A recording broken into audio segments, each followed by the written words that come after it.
Pozdravljeni! Pred nekaj urami je odjeknila novica, da konec naslednje sezone 2021 bo Honda zapustila svet Formule 1. Novica, katera po svoje ni bila tako presenečenje, a vseeno poglejmo si, kaj je lahko v ozadju in kakšne so morda rešitve.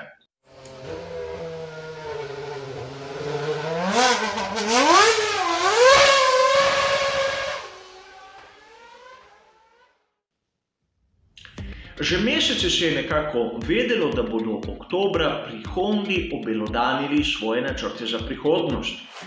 In priznam, da sem bil zaveden kot mnogi drugi s tem, da sta ekipi Red Bull in Alfa Tauri lepo pristopili k pogodbi Concorde.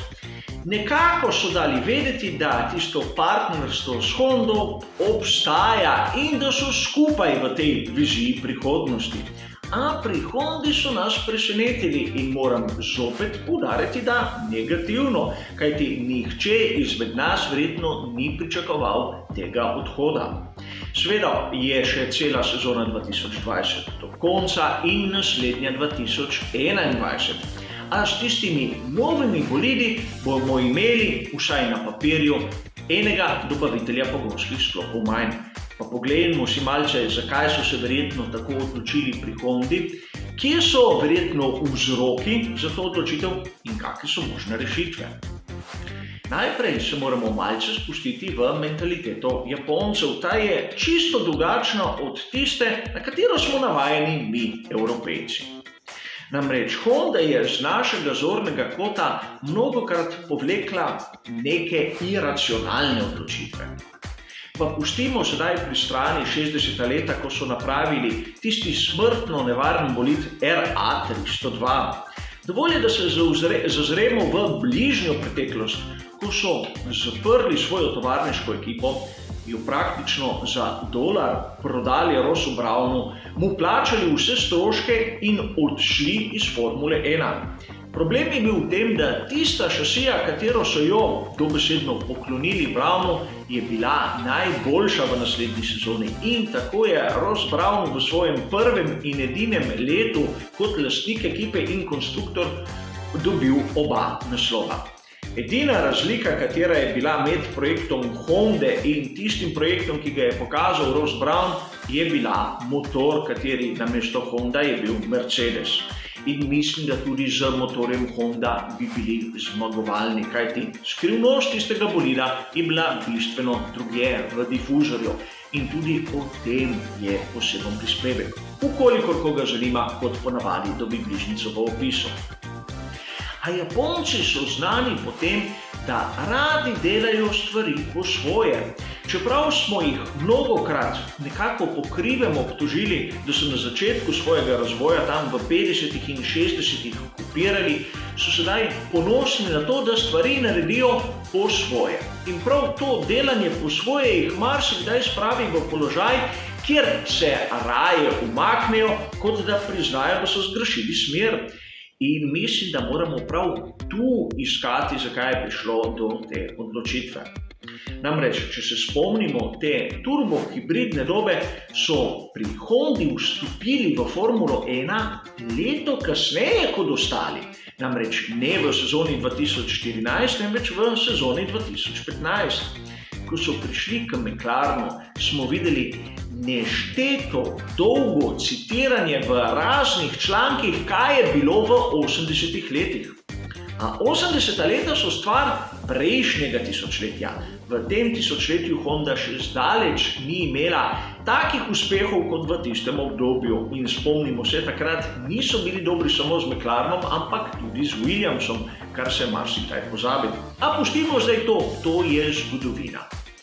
Japonci so pokazali, da svojo vizijo, s tem svojo dobesedno trmo, da hočejo stvari narediti po svoje, mnogokrat zgrešijo smer. In pri tistem partnerstvu, pri McLarenu, smo pravzaprav videli, kaj to pomeni. Imeli smo dva izjemno zopet trbasta partnerja, kateri sta vsak trdila svoje. Dosti je pripomogel tudi Fernando Alonso s svojimi izjavami in prišlo je do izjemno bolečega razhoda. Seveda, situacija se je rešila, ko so pri Hondi dobili novega partnerja. Tudi ta partner jim je bil malo da ne dobesedno vsiljen, kajti spomnimo se, da najprej so podpisali dogovor z ekipo Sauber. In bilo je kar nekaj zakulisnih igric, da so pogonske sklope Honda takrat dobili pri skuteriji Toro Rosso. Z Red Bullom smo takoj videli zmage. Seveda niso bile tiste prepotentne, močne zmage, katero bi lahko kdo pričakoval glede na renome iz že citiranih 80 let, ampak zmage so bile. Bila je zmaga na veliki nagradi Nemčije, na veliki nagradi Avstrije in na veliki nagradi Brazilije. Vse v sezoni 2019. Nekako so s tem pri Hondi opravičili svoj status dobavitelja pogonskih sklopov in nekako nakazali, da so sposobni osvajati naslove svetovnega prvaka. In v sezoni 2020 v dveh priložnostih, katere so si jim ponudile, so zmagali. In govorimo o tisti drugi dirki v Silverstonu, veliki nagradi 70. obletnice Formule 1, in seveda na veliki nagradi Italije, kjer je zmagal Pierre Gasly z bolidom Alfa Tauri, kar je bilo veliko presenečenje. In sedaj, kar naenkrat so pri Hondi objavili, da se iger ne grejo več. Še preden so sploh osvojili kak naslov. Kje so korenine te odločitve? Uradno v tem, da se hočejo pri Hondi koncentrirati na novih tipih pogona, ne več tistih motorjih z notranjim izgorevanjem ter hibridnih enotah, katere se sedaj nahajajo v navadnih cestnih avtomobilih. A mislim, da je vzrok drugje, kajti tisto, kar vidimo v Formuli 1, po večini s tistim, kar vidimo na cestah, nima nobene skupne točke. Edini skupni faktor je tisti napis, ki ga vidimo na blogu verjetno, in še tisto lahko izpustimo, če smo pravzaprav iskreni. Problem gre verjetno iskati v tistem, na kar sem nakazal v dveh analizah, katere zopet vidite v bližnjicah navedenih v opisu, kjer lahko razumemo, da ta motor z notranjim izgorevanjem, kateri je del pogonskega sklopa, ni na nivoju tistega, kar imajo pri Mercedesu in verjetno tudi ne pri Renaultu in Ferrariju. Še posebej na tistem, kar smo videli pri veliki nagradi Rusije, lahko razumemo, da režim rotacije pri pogonskem sklopu Honda, pri motorju z notranjim izgorevanjem Honda še zdaleč ni tak kot pri Mercedesu. In to je velik alarmni zvonec. Kolikor bi hoteli biti konkurenčni, bi morali veliko vložiti v razvoj popolnoma novih enot. A pri Hondi so ogromno denarja zapravili že pri tisti zgodbi z McLarenom. In naj vas spomnim, to, kar vidimo pri Red Bullu, je podobna zgodba, kot smo jo videli pri McLarenu. Red Bull ne plača za tiste pogonske sklope in Alfa Tauri tudi ne.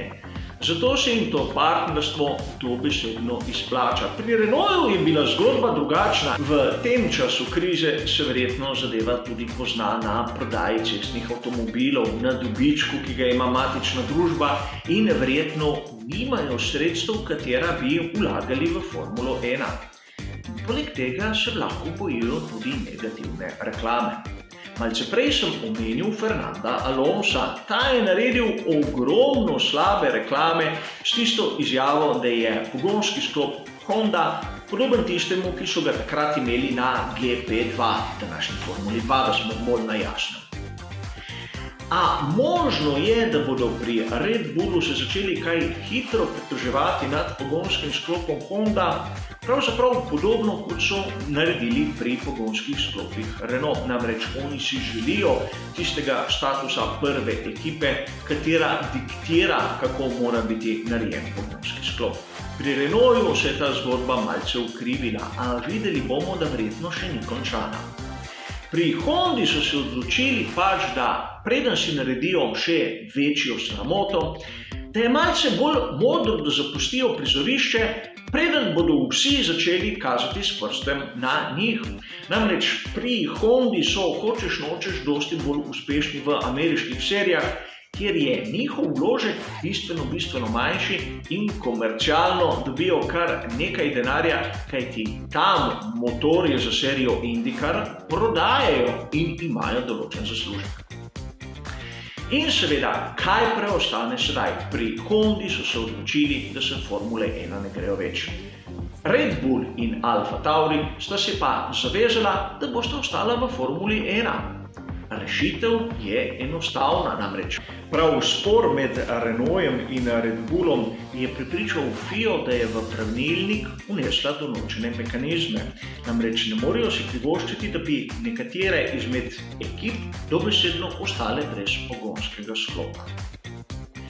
Vse ekipe morajo do 15. maja 2021 sporočiti, kateri bo njihov dobavitelj pogonskega sklopa FIA.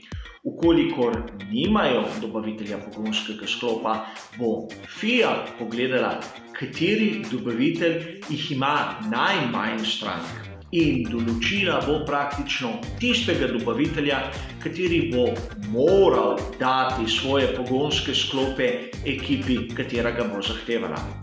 In če zdaj malce potegnemo črto in se spomnimo, da v sezoni 2021 bo imel Mercedes 4 ekipe, Ferrari 3 in Renault samo eno, se bo lahko kaj hitro zgodilo, da bosta tako skuderija Alfa Tauri kot Red Bull zopet vezana na Renault. In spomnimo se lahko, kakšen spor je bil med Red Bullom, in tu govorimo o Chrisu Hornerju in Helmutu Marku, ter Renaultom v osebi Cyrila Abiteboula.